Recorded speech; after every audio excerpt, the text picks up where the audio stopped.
What's up YouTube, Jeff back again, and today we're continuing the coverage of the Galaxy S10 and S10 Plus launch.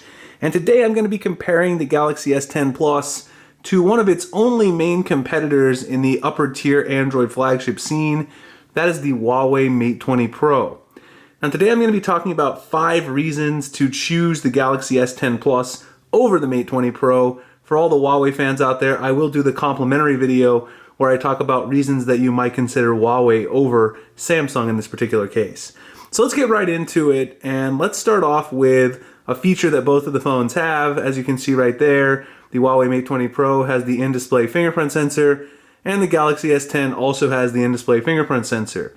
Now, in my opinion, the technology inside the Galaxy S10 with the fingerprint sensor is just a little bit better for a couple of reasons. So I'll show you guys one at a time because it's difficult to do 2 fingerprint sensors at once and give them just due. The fingerprint sensor on here, you can't just tap it. It won't let you get in. See here, if I just tap on it, I can't get in. I actually got to hold my finger down on the screen in order to get into the Huawei Mate 20 Pro. Now on the other hand, with the Galaxy S10, the S10 Plus, I just tap the screen and I'm automatically in.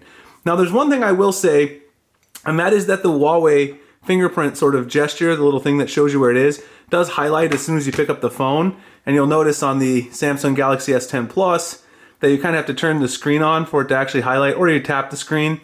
I would like Samsung to give you a target here when the screen's completely off, but I've kind of got used to it with muscle memory, and all I have to do is tap it and then I can get right in. So the ultrasonic fingerprint sensor on the Galaxy S10 Plus does appear to be a little bit better, a little bit faster for me compared to the Huawei Mate 20 Pro. So that's the first advantage. The second thing is something that's probably a pretty close call, but Samsung does have a slight lead, and that is in the display. Now, Samsung does sell their display technology to all the other phone manufacturers, but when it comes to viewing angles, Samsung is just superior. I mean, it's kind of hard to tell on video, but you can definitely see sort of in the bright light outside, especially here in Arizona, the viewing angles are amazing on the Galaxy S10 Plus, quite a bit better than those on the Mate 20 Pro, even though the Mate 20 Pro still does have a great screen.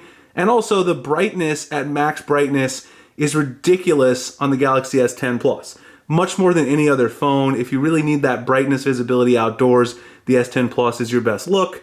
DisplayMate also ranked the Galaxy S10 Plus as having the best overall display for a smartphone in terms of color accuracy, reproduction, and if you want those really punchy colors, Samsung has Vivid Mode as well, so you can enable that and get it as well.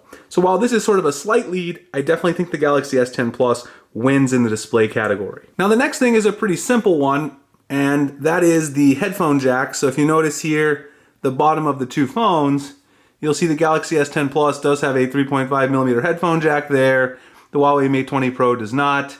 A very simple thing, if you're an audiophile and you need that headphone jack, you're not going to get it on a Huawei phone, you're not going to get it on an Apple phone either. You're pretty much not going to get it on any phone except for Samsung in the really high-end space right now. And so if that's what you need, you kind of have to go with the Samsung device. That's pretty much an open and shut sort of case. There isn't really a whole lot to say about it other than none of the other phones have it. Samsung keeps including it. They might end up getting rid of it eventually, but they haven't done so yet. The fourth thing is software. So obviously, I've talked about Huawei's EMUI many times. It's improved quite a bit. They've definitely made it a little more intuitive. Huawei has got some nice gestures going on.